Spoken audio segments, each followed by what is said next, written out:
They stood on my porch laughing. My own father and my brother, smirking like they had just pulled off the heist of the century. I had just stepped out of a taxi, still wearing my dusty boots from Okinawa, carrying my sea bag on my shoulder. I didn't even get a welcome home. Instead, my father pointed at me and said 3 words that hit harder than any explosion I'd felt downrange. "You're homeless now." They told me they sold my house. They told me I didn't need it. They thought because they had my power of attorney, they held all the cards. But as I looked at their smug faces, I didn't cry. I didn't scream. I smiled. Because what they didn't know, what was about to ruin their entire lives in less than 24 hours, was that selling a home financed by a VA loan without the veteran's consent isn't just a family dispute, it's a federal crime. And I had the evidence in my pocket.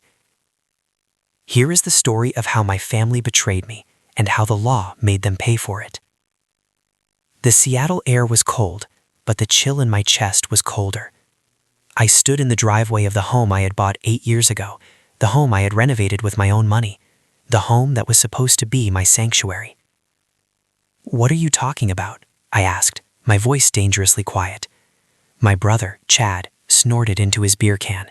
He was 39 years old, and he still looked like a teenager waiting for an allowance. "We sold it, sis. Try to keep up." My father leaned against the railing, looking bored. "Your brother needed help, Maria. Family sacrifices for family. You are here. You didn't need the place.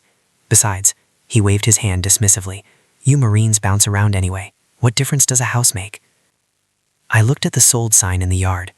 I looked at the brand new SUV parked in the driveway, a car I knew Chad couldn't afford. "Is that what he told you?" I asked my father softly. "That it was legal?" My father frowned. "I had power of attorney. It was an easy process. You'll get over it." I felt a smile tugging at the corner of my lips. It wasn't a happy smile. It was the smile of a predator watching prey walk into a trap. "Dad," I said, "you didn't sell a house.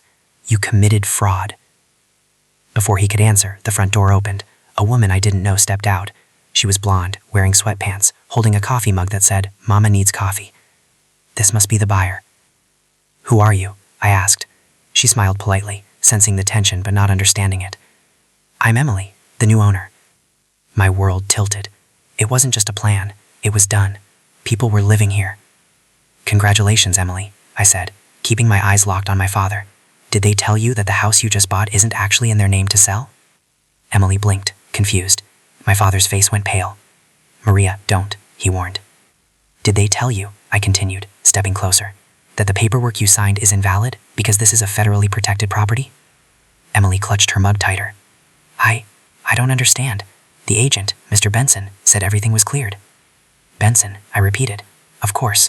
My father's shady friend, the man who operated in the gray areas of real estate." I turned to my father. "You used a power of attorney meant for emergencies to liquidate my assets to pay off Chad's gambling debts. Again." "It wasn't gambling," Chad shouted, but his voice cracked. "Stop interrogating him," my father snapped. "We handled it the best we could. You make good money, Maria. You can buy another house. Chad needed this." I felt something inside me finally break. Not my heart. That had broken miles ago. What broke was my tolerance. "I served for 13 years, I said, my voice cutting through the morning air like a knife. "I sent money home. I bailed him out. And this is how you repay me? By stealing the roof over my head?" "Get off the property," my father spat. "You're trespassing." I picked up my sea bag. "I'm going." "But Dad, when the sheriff comes knocking tomorrow, don't tell him I didn't warn you." I walked away. I didn't look back. I could hear Chad laughing nervously, telling Dad I was bluffing. They had no idea I had been building a case against them for weeks. I checked into a cheap roadside motel. The room smelled of lemon cleaner and stale cigarettes. I sat on the edge of the bed and opened the folder I had carried all the way from Okinawa. This hadn't been a surprise. Not really. 3 weeks ago, while stationed overseas, I got a notification on my phone. Property ownership update, pending. My gut had twisted. I tried calling home, but no one answered. Text messages went unread. That's when I went to the JAG officer on base, the military lawyer. "Trust is good, Sergeant, but oversight is better." He helped me pull the transaction logs. I saw the digital footprints my father and Benson had left behind. They had rushed the sale, bypassed the required VA inspections, and forged my consent on a digital affidavit.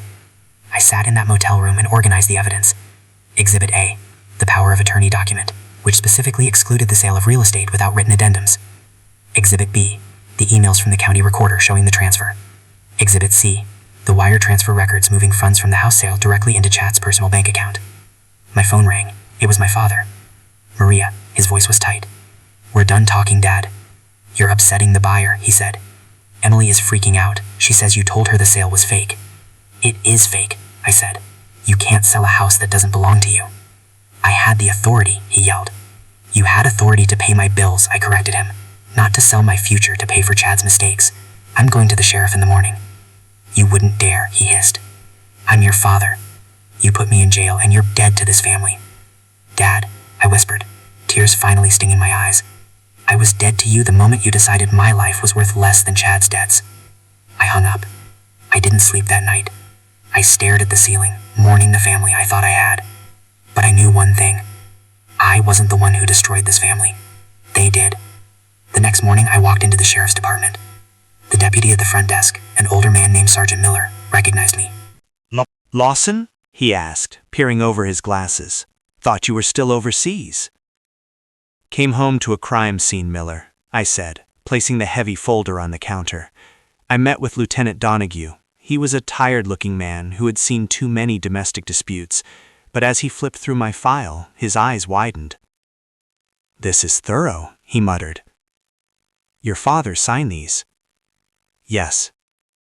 "And the buyer? She didn't know?" "She thinks it was a standard sale. She's a victim in this too." Donahue leaned back. "You know what happens if I file this? This isn't just civil court, Maria. This is fraud. Elder abuse statutes might even apply in reverse, since he used your absence. Your father and this Benson guy, they could do time." "I know," I said. "But he stole $100,000 of equity from a service member deployed in a combat zone. If I let him get away with it, what's to stop him from doing it to someone else?" Donahue nodded. "All right, we'll open the investigation, but we need to serve notice to the occupants immediately. That sale is likely void ab initio, from the beginning." 2 days later, the reckoning arrived. The sheriff's department arranged a meeting at the house to serve the paperwork. I drove there early. The morning fog was lifting, revealing the neighborhood I used to run through every morning. Emily was sitting on the porch steps, crying. Her husband was pacing the lawn, on the phone with their own lawyer. When my father and Chad pulled up, they looked different. The arrogance was gone. Chad looked like he hadn't slept in days. My father looked small. They walked up the driveway. My father tried to approach me. "Maria, please, we can fix this. We can pay you back over time." "With what money, Dad?" I asked. "The money you already gave to the loan sharks?" He flinched. "It wasn't, look, I just wanted to save him." "You wanted to save him," I pointed at Chad, who was staring at his shoes. "So you sacrificed me." Lieutenant Donahue stepped forward. "Mr. Lawson, I have a cease and desist order here regarding the property, and I have warrants for the arrest of a Mr. Gary Benson for real estate fraud. We have reason to believe you were a co-conspirator." My father gasped. "Arrest?" No, I didn't know it was criminal. I just signed the papers Benson gave me." "Ignorance of the law isn't a defense, sir," Donahue said calmly, "especially when you misused a power of attorney entrusted to you by a deployed Marine." Emily stood up, wiping her eyes. She looked at my father with pure hatred. "You told us she wanted to sell. You told us she needed the money for medical bills." My father looked down. I lied. The silence that followed was heavy. Chad finally spoke up, his voice trembling. "So, we lose the money?" I laughed. A short, dry sound. "Chad, you don't just lose the money. You lose the house. You lose the car. And Dad might lose his freedom." The legal battle took 3 months. Because I had caught it so quickly, and because the VA loan protections are so strong, the sale was reversed. It was a mess, but the law was clear. My signature had been forged, digitally or not, by someone exceeding their authority. Benson, the shady agent, was picked up at a motel 2 towns over. He took a plea deal and rolled over on everyone. Emily and her husband were made whole by the title insurance company and the county's fraud fund, though they had to move out. I actually helped them find a rental nearby. We're on good terms now. As for my family, My father avoided prison, barely. He pleaded guilty to a lesser charge of fraud and received 5 years of probation and massive restitution fines. He has to pay me back every cent he stole, garnished from his wages for the rest of his life. Chad, without the money to pay his debts, he had to face his own consequences. I don't know where he is now. I stopped asking. The day I finally moved back into my house, the place was empty. The walls were bare. The furniture was gone. Sold or taken, I didn't care. I walked into my bedroom. I ran my hand along the windowsill where I had carved my initials years ago. It was still there. My father had called me one last time after the court hearing. He was crying. He said, "I'm proud of you, Maria. You were always the strong one.